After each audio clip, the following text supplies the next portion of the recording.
Salamlayıram dilimizin kamil iştirakçılarını. Ümumbəşəri qanuna uyğunluq, supernatural sistem və eyni zamanda panteizm. Panteizm kateqoriyası haqqında söhbətə başlayarkən birbaşa bir qrup canlışünas alimlər dərhal onu təbiət bərabərdir Allah tezisi ilə əlaqələndirirlər. Təbii ki, bizə məlum olmalıdır ki, bəs panteizm nədir? Panteizm pan olarak her şey demektir. Tabii ki her şey təbiidir ve təbii olarak təbiətdir.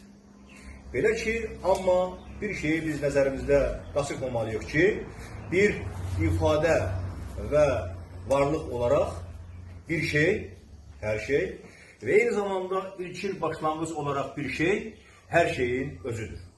Belə ki, təbiət bərabərdir Allah tezisi fito-otoizm ve aynı zamanda natura ateizm adlandırılmalıdır. Demek Allah'ı təbiətdən başka bir şey olmadığını nəzərdə tutan bir grup alimler belə ki, ali kategoriyaya ait edilirlər.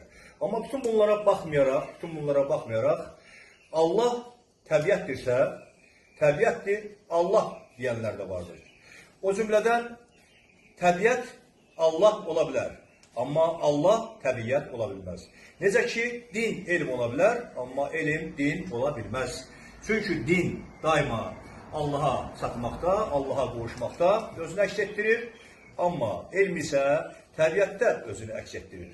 Amma onu da xatırladıram ki, dinlə məşğul olan bütün insanlar nə qədər dini kitablar oxusalar da beyinlərində kimyəvi proseslər apara bilməz və yeni ixtiralar edə bilməz, yeni texnologiyalar yarada bilməzlər. Çünki onlar praktik olarak elimden məşğul olmurlar, ondan uzaq dururlar. Amma buna baxmayaraq bu din xadimləri yeni kitabları oxuyarkən mənlə zənginləşər, daxilən saflaşar və doğrudan da daxili dünyalarını genişləndirib Allaha çata bilərlər.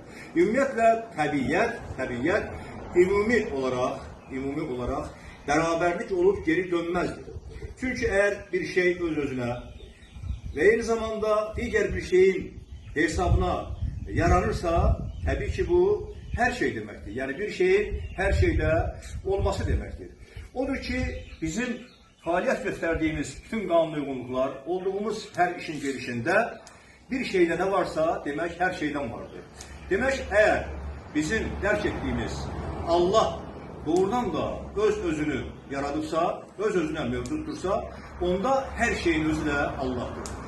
Demek bu sözün məntiqi ondan ibarətdir ki, eğer benim bu yazı vasıtam olan qələmdə, yazı vasitəsində nələr varsa, kainatda bütün cisimlərin tərkibində ondan vardır.